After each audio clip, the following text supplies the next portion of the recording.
In the spring of 2019, we finished creating our life story picture book, 26,000 Days of Experiences, and settled into a peaceful, well-planned retirement in and around our comfortable home. We were always active around the community and volunteering in our oceanside area, and spent a lot of time in nature watching anything and everything of interest. We also enjoyed many mini adventures. Fortunate to live in a lovely part of the world with changing seasons, we thought we'd made a wise choice to move to British Columbia, Canada. We've always loved music and singing since we first met in 1962. So a few days before Christmas 2021, we recorded a medley of some of the songs we have performed around this area and in many other places.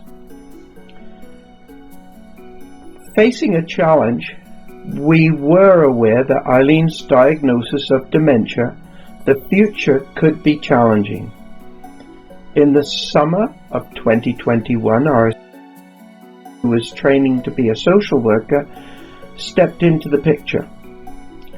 From that point, the Island Health Authority embarked on a course of action that would criminalize us and destroy our lives. However, we could have never planned of what happened to us on January the 12th, 2022. The morning started normally. We were in the kitchen. We had just had a big hug, and I was cooking omelets. Through the blinds, we saw shadows of people coming towards the house. Eileen went to the front door, and within seconds, our peaceful, happy world was turned upside down. 4 police officers, 2 social workers burst into our home, arrested me, and took Eileen away in the rain. Eileen has not seen her home in 3 years, and that incident has completely destroyed our lives, and from then on we're both treated like criminals. Eileen has been detained in unsafe facilities, deprived of almost all social contact. Trev, I really want to go home. I don't want to stay here. Please help me. I love you, Trev. Months passed before we were told what had been alleged. And 3 years, we have still not been provided with an opportunity to explain the situation in court. In 2017, because of Eileen's early stages of dementia, it was recommended to us that we prepare an advance directive. An advance directive is a tentative plan that provides an outline for a person's wishes for the future, and that can be changed any time. And we made all of the other recommended preparations. Eileen and I both considered and advocated for seniors to have total independence and a good quality of life toward the end. We often discussed how we would maintain a good quality of life in the coming years. We were still faced with the difficult decision to formulate a plan for the last stages of our lives. Eileen was adamant that she did not want to suffer pain and indignity. Her suggestion at the time was that if life became intolerable to her, she would jump in front of a bus or off a bridge. Obviously, this was not an option to consider. We had to find an alternative. We've been together for 62 years, and during that time we've seen the significant suffering of older people when they are placed in seniors' institutions. And we both determined that we did not want to end up in that type of situation. Forcing Eileen into a long-term care establishment violates well-documented directive, and as her husband and legal representative, I have an obligation to respect her wishes. In early 2020, we were advised that medical assistance in dying, MAID, was an option for those people suffering from dementia. We are aware that at least 6 individuals in this area who had dementia and passed away with medical assistance. A YouTube video, Dreams of You, Secret Story, provides an account about the need for a Made in Canada solution. In 2021, we were making the best of our limited freedoms during the COVID lockdowns. However, we had some real sadness.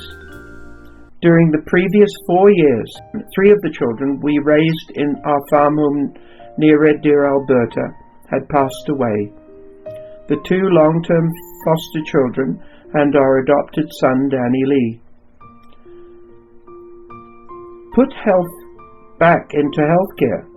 Island Health claims that they provide excellent health and care for everyone, everywhere, every time.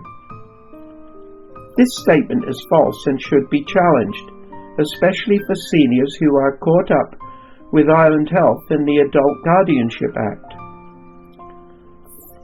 Follow the money. In the last 3 years, we have found that millions of dollars change hands, possibly under nefarious circumstances, in the process of apprehending and incarcerating seniors. People are making a living from unsuspecting seniors who are in a vulnerable position due to illness or incapacity. Many seniors aspire to spend their retirement years on the west side of Canada, particularly in British Columbia. However, elderly people should be warned living in British Columbia can have serious risks to their fundamental rights and freedoms, particularly older individuals with chronic health conditions. The government-run healthcare systems often apprehend individuals under the Adult Guardianship Act. According to one study, health authorities only completed 28% of the required paperwork when individuals were apprehended. The healthcare system has developed obscure policies and procedures that can destroy lives and marriages and cause indisputable harm to seniors. The cost to individuals and taxpayers often reaches hundreds of thousands of dollars.